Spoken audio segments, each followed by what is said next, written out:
Buongiorno, welcome back to our course of Italian for Beginners. This is lesson 14, lezione 14.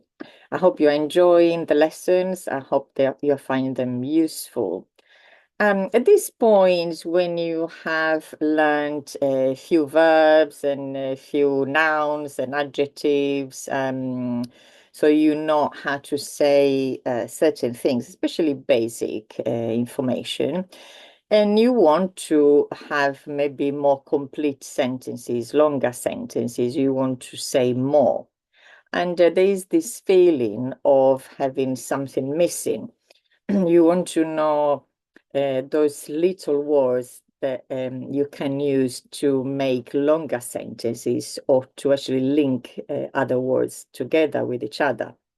It is a normal phase when, as I said, when you start widening your vocabulary, but then you feel a little bit stuck. It feels something is missing. It's like having different like pieces of a puzzle, but you don't know how to put them together. So today, let's see a group of these words that can help us put the sentences together or link other words to one another. So let's see immediately. We have a little list. So we're talking, so this group of words. They are the prepositions or preposizioni semplici. I did say before that it is not, in order to learn a language, it is not necessary to know the grammar terminology. It is only for practical reasons, because when we are referring to something in particular, to a particular group of words, we can use the name for it, and it makes things a lot easier. So that is the only reason. So here we have preposizioni semplici. Those little words like with, of, at, in, to, between, for, which are very, very useful in every language. So we have a main meaning for them, which is the most obvious meaning. However, there are different uses. I have chosen just a couple of uses or meanings for each of them. Obviously, there are more. These are just some examples. There is you will find online or in books lists for each of these prepositions. You will probably find lists of examples. I can have them all here. And in fact, in different books, you'll find different examples. So you can't really have everything in one place. And that's why often people end up with so many books trying to find all the answers. But because it's so vast, really. So you just learn gradually. Remember that learning is a gradual process. You can't really learn everything in one go, even if it's frustrating. Anyway, so let's see each of them. The first one is di, and then we have a, da, in, con, su, per, tra, o fra. This is the order we were taught in school. I think it flows, I don't know, better. There isn't a reason why they are normally in this order. So let's see some of the uses for each of these prepositions. As I said, there will be other uses that you will learn gradually. Let's start from preposition di. The main meaning of di is of. So something is made of, for example. But in fact, let's just see the examples. So one example we can use di is di dove sei. We have seen this question, this type of question at the very beginning. So di dove sei means literally of where are you? The answer sono di Genova. So di gives you an idea of possession. Also, for example, when you're asking whose object is this object is of a certain person, so belongs to. Remember that di has the idea of possession, of belonging to someone or something. So this, as I said, we did see this example before. It doesn't necessarily make sense when you translate it literally, but you just have to learn it as it is in Italian. So, di dove sei? Sono di Genova. Where are you from? Literally, where are you of? I am of Genova. I belong to Genova. I am part of Genova. The other example is di che colore è? È verde. Literally, of what color is it? It is green. So what color is this? So literally, again, you can try and explain it. What color is this made of? Maybe this is the closest we can translate it with. Again, because these are not straightforward, so it is better to learn them exactly as they are, instead of trying to make them, to produce them in our mind. So, di che colore è? What color is this made of? È verde. It is green. So this is preposition di. As I said, only a couple of examples for each. The other preposition is a. Let's see a couple of examples. Dove sei? Sono a Roma. Where are you? I am in Rome. Remember that a is translated with in when it is before a city or town or some other places. I do have a video which is dedicated to this preposition a and also preposition in. So I'm not going into details now with these extra examples or rules. Another example where we can see a is a che ora vai? Vado alle 8. At what time are you going? I'm going at 8. We also have seen this when we did a time, how to use a with the meaning of at. So as you can see, in the first sentence, we have translated a with in. In the second sentence, we have translated it with at. So that is one thing about prepositions. They don't have just one meaning. So one meaning or one translation. There can be more than one. In fact, there are more than one. There are quite a few. Sometimes they make sense, sometimes they don't. Next one is da. The main meaning of da is from.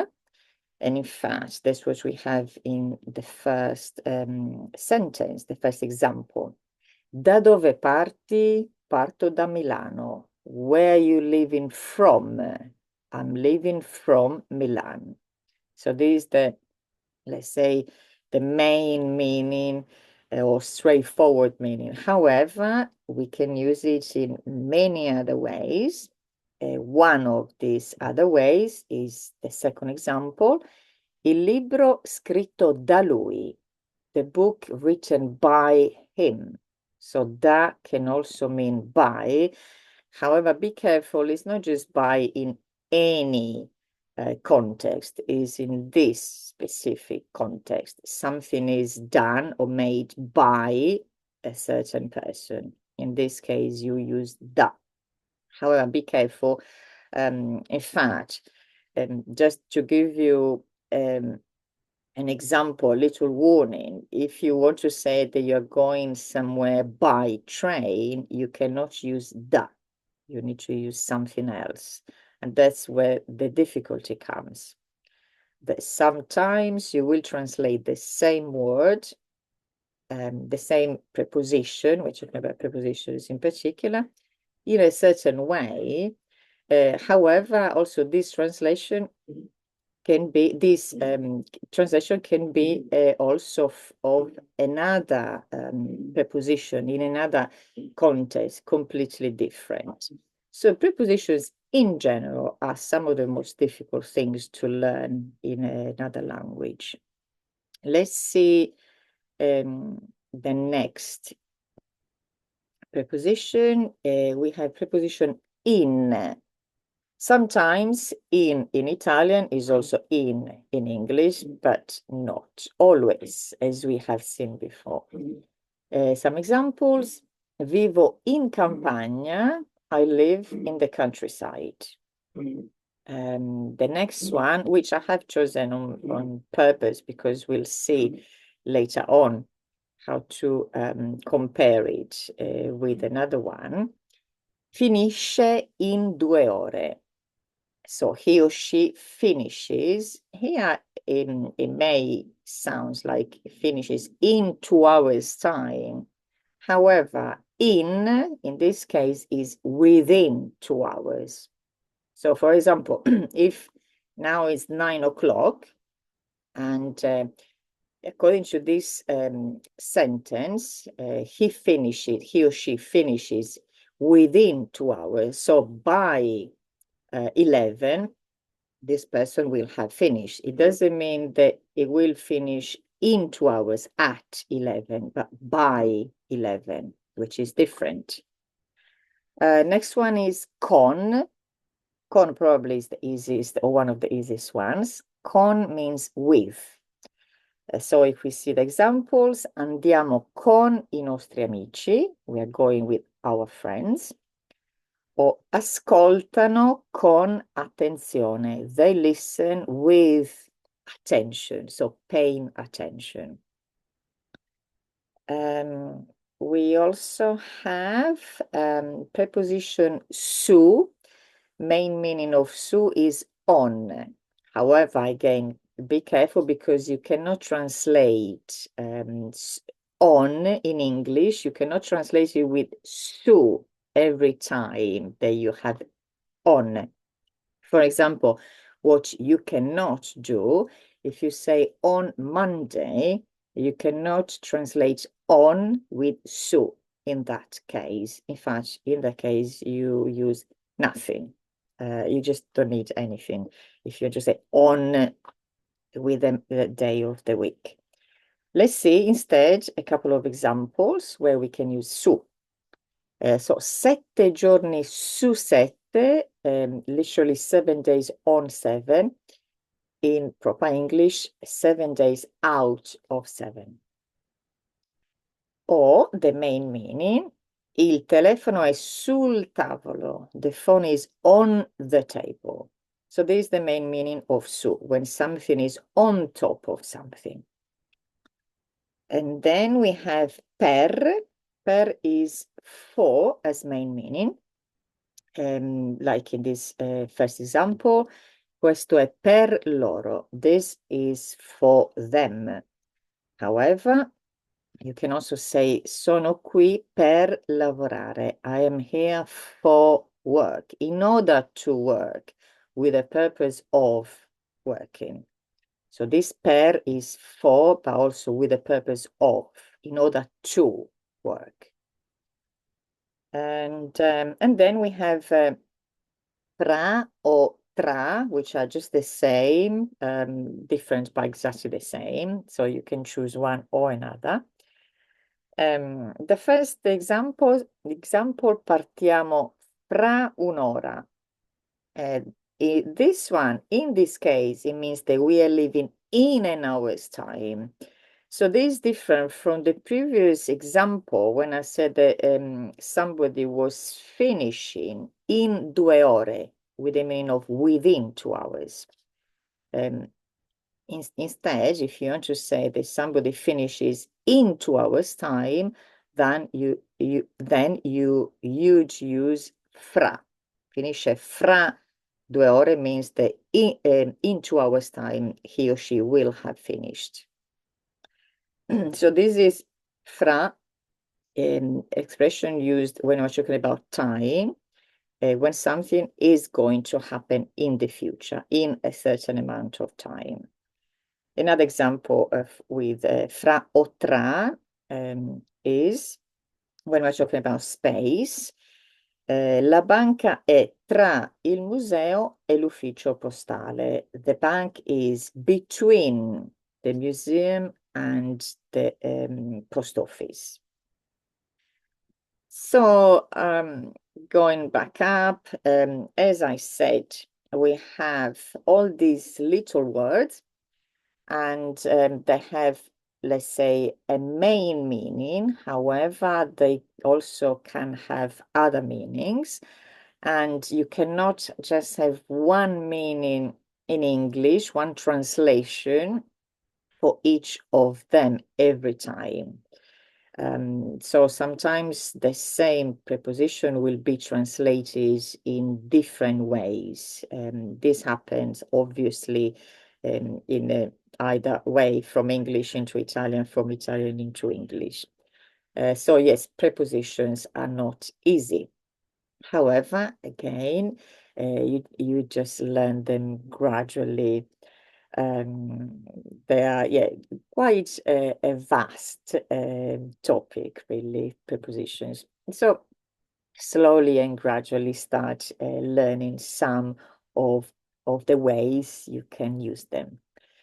Right, so I hope you found this lesson useful. This was lesson 14, lezione 14. And please subscribe, like the videos, leave comments, and if you want, feel free to write or ask for a topic to be covered. And I will be happy to include it in our lessons when the right time comes. And let me remind you that I also do private tuition. So if you're interested, please get in touch. I will see you on our next lesson, which will be lesson 15, lezione 15. Arrivederci. Ciao.